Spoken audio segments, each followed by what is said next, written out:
Hi guys, it's me again, Jan Albert Santos. So for today, gagawa tayo ulit ng video reaction.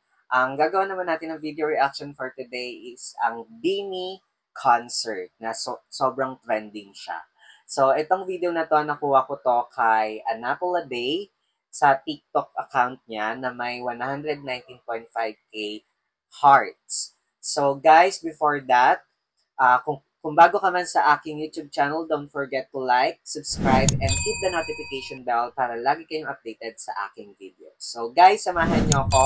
Magbigay tayo ng reaction sa kanilang performance. Ang kanilang kinanta dito is Salamin Salamin. So guys, samahan nyo ako. Let's go.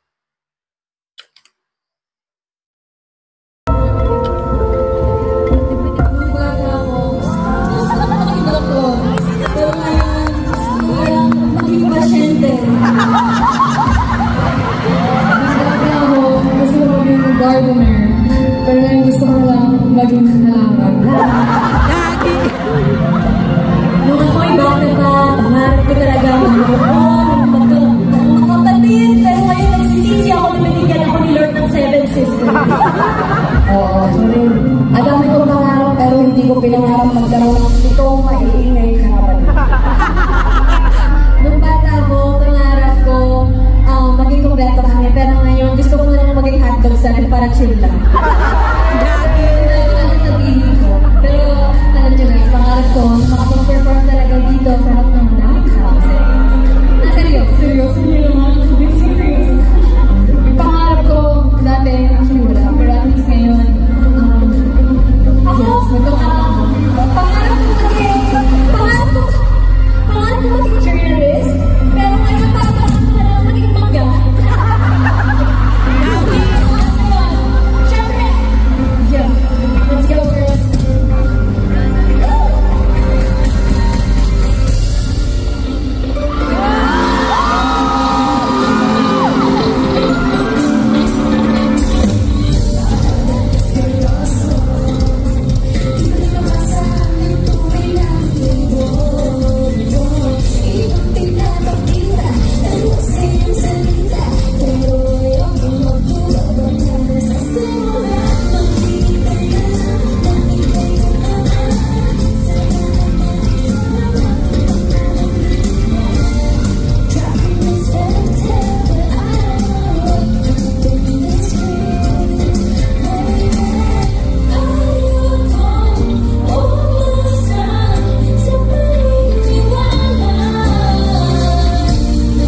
ganon. Ano maniwala?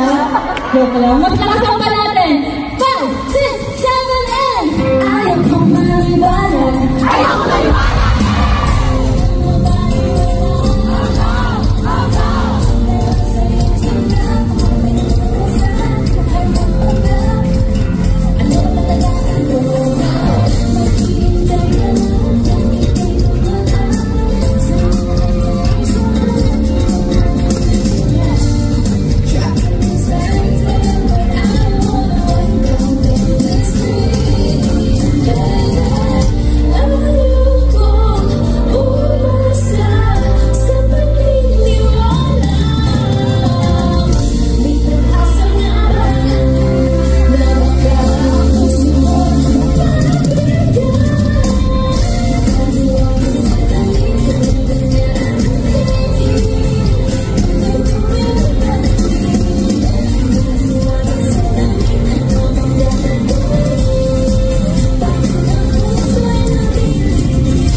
So guys, ang galing nila, sobra. Ang maganda sa grupo nila is wala silang sapawan, lahat napupunta sa harap, maganda yung blockings, at the same time, maganda ang personality nila guys. Itong Bini na to, first ever Philippine girl group na ang ganda-ganda. Ang ganda nung samahan nila kasi wala silang pataasan, tapos iba babae yung isa.